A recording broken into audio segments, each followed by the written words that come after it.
नमस्ते दोस्तों, स्वागत है आप सबका फिर से एक बार सवाल और जवाब में। तो आज जो है मैं बहुत सारा सवाल और जवाब लेके आई हूँ। तो आप लोग चाहे तो ना इस वीडियो को स्किप कर सकते हैं, क्योंकि ये जो सवाल जवाब है ना, तो वो है सब कुछ मेरे पति के बारे में।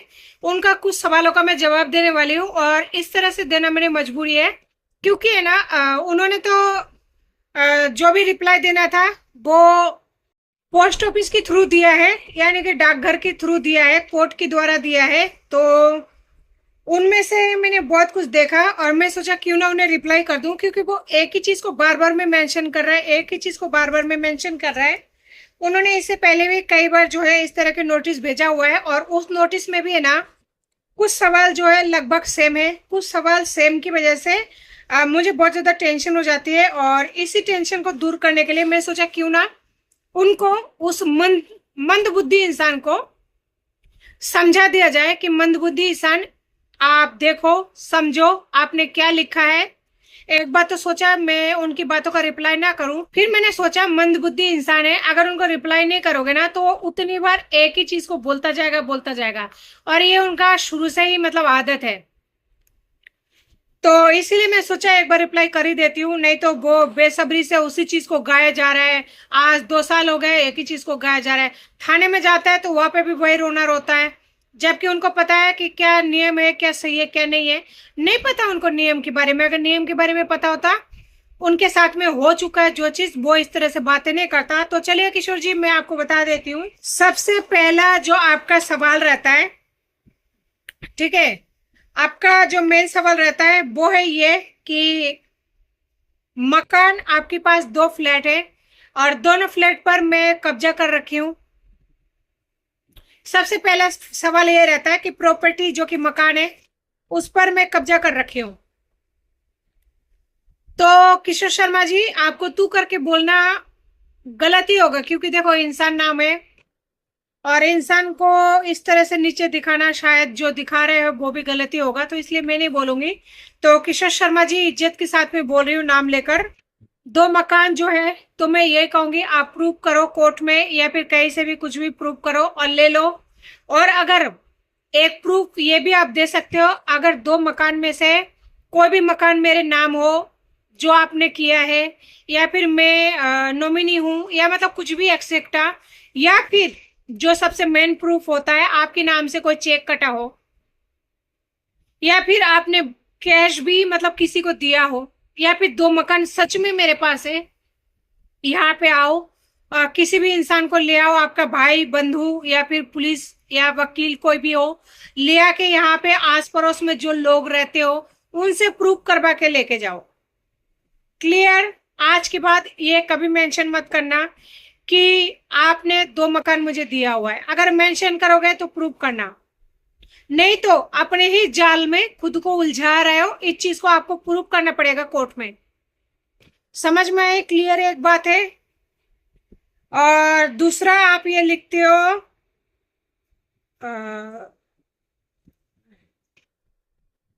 ये क्या नाम है, घरेलू सामान। तो घरेलू सामान में क्या आता है?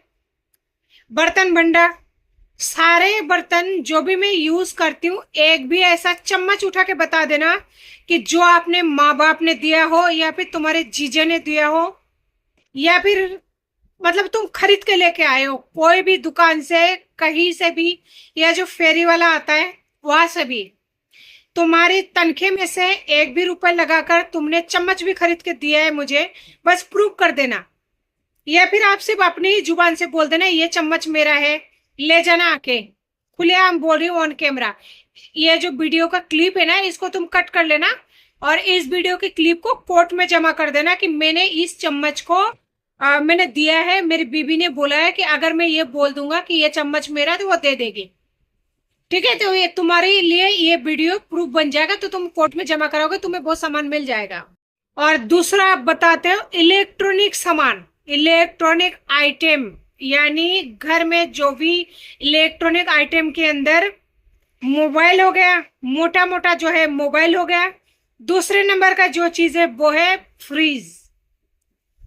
तो किशोर शर्मा जी, मैं आपसे ये बात कहना चाहूंगी, इलेक्ट्रॉनिक आइटम, फ्रिज और ये जो मोबाइल है, तो इसको आप प्रूव करने के लिए एक चीज कर सकते हो, या तो मोबाइल का जो बिल है वो आपके नाम से कटा होगा, जो चेक है वो आपने दी होगी, या फिर जो आधार कार्ड है वो आपका लगा होगा, या फिर ईएमआई जो है आपने बाय कैश उनको दिए होंगे, कैश आपने दिए होंगे। हो गए मोबाइल क्लियर? तो आप प्रूव कर दो इन सब में से कुछ भी आपने दिया है तो।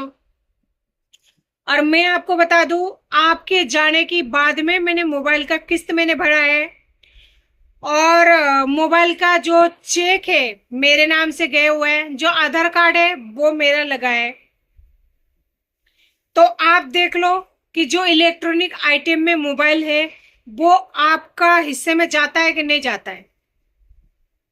क्योंकि मैं एक ही तरफ से है ना बार बार सुन सुन कर थक चुकी हूँ कि इलेक्ट्रॉनिक आइटम मेरा है और घर का सामान मेरा है। तो ये हो गया। मैं आपको ये वाली जवाब नहीं देना चाहती थी, लेकिन फिर भी दे दिया कि आपको तसल्ली हो जाए और मेरी दिमाग में से ये कचरा जो है घूमती रहती वो निकल जाए, थोड़ा सा दिमाग को है ना फ्रेश कर पाओ। और दूसरा आइटम फ्रिज है। तो फ्रिज का जो किस्त है किसने चुकाया, आपने या मैंने? ये आप क्लियर कर लेना। और उसमें भी मैं आपको बता देती हूँ, टेंशन मत लो, आराम से सुनो। फ्रिज का जो किस्त है आपके जाने के बाद में मैंने क्लियर किया है 2,400 रुपए करके महीने का, ठीक है। और जिसमें फ्रिज अगर आपका नाम है तो वो आप देख सकते हो। और अगर आपने फ्रिज लेते वक्त आधार कार्ड जमा कराया है, यानी आपके नाम से लिया है, आधार कार्ड आपने दिया है, आपके बैंक से चेक बुक वगैरह कटा है, यानी चेक बुक लगा है जिसमें से पैसा कटा है, और हर महीने मतलब, या फिर आपने कैश दिया है। इंसान अगर बहुत लंबे समय तक किसी भी चीज का किस्त वगैरह पे करते हैं, अगर कैश देता है तो उसका भी प्रूफ होता है। तो इनमें से अगर आपने कुछ भी दिया हो तो आप क्लियर कर लो।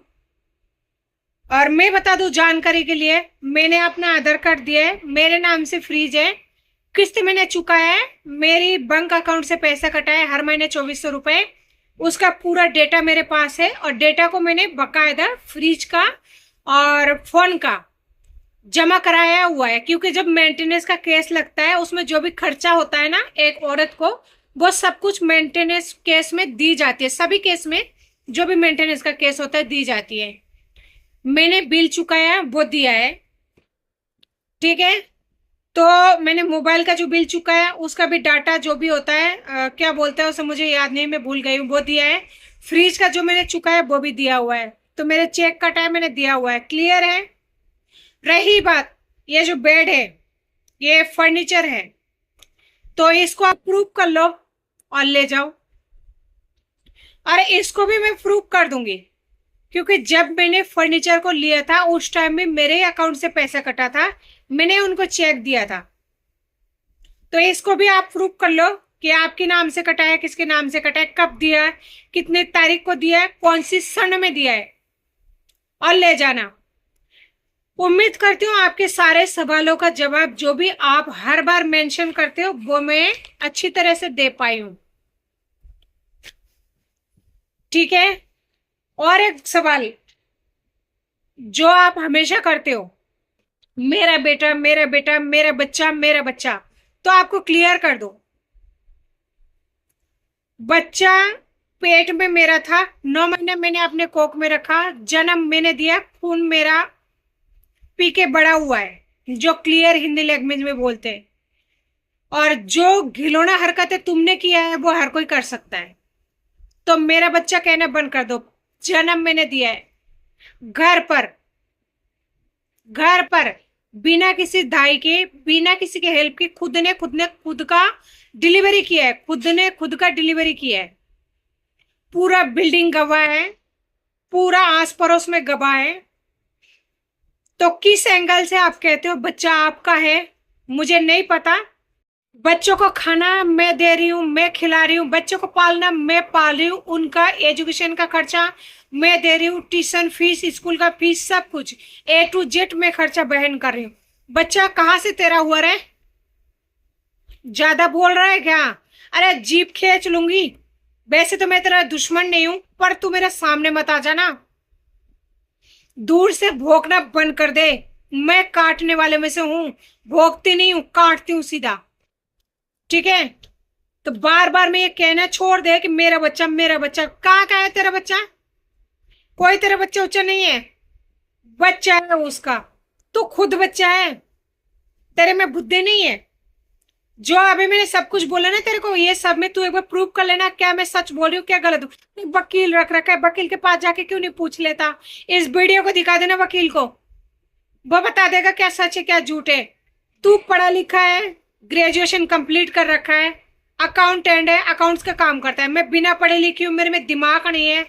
ठीक है, तो ज्यादा मेरा मुंह मत लग, क्योंकि जो लोग पढ़े लिखे नहीं होता है ना, मैं सबको नहीं बोलूँ, मेरी बात कर रही हूँ, उनका जुबान भी चलती है, सब कुछ चलता है, हाथ पैर सब चलता है। तो मेरे से ना बच के रही हो।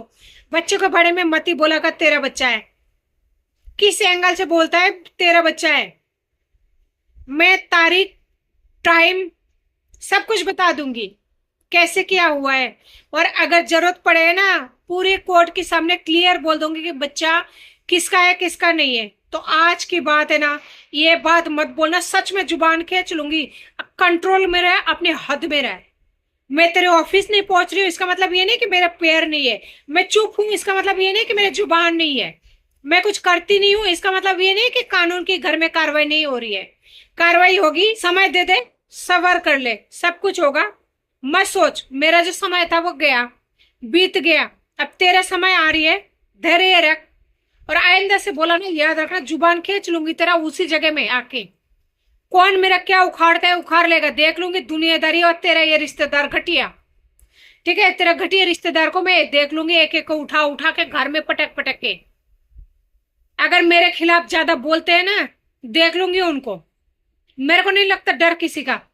मैं अकेली है ना, 2 बच्चों के लिए काफी हूं। तू अपना ध्यान रखने ले। बहुत ज्यादा होशियार हो गए ना, बार बार मैं घर की चारों तरफ चक्कर काटता है, मेरा बच्चा चक्कर काटता रहता है, दुनिया में ढिंडोरा पीट रहा है। तेरा ढिंडोरा की ढोली पीट फोड़ दूंगी, देख लेना। तेरा ढिंडोरा का ना ढोली फोड़ दूंगी। याद रखना मेरी बात, ये वार्निंग नहीं दे रही हूँ मैं, आखिरी बार बोल रही हूँ।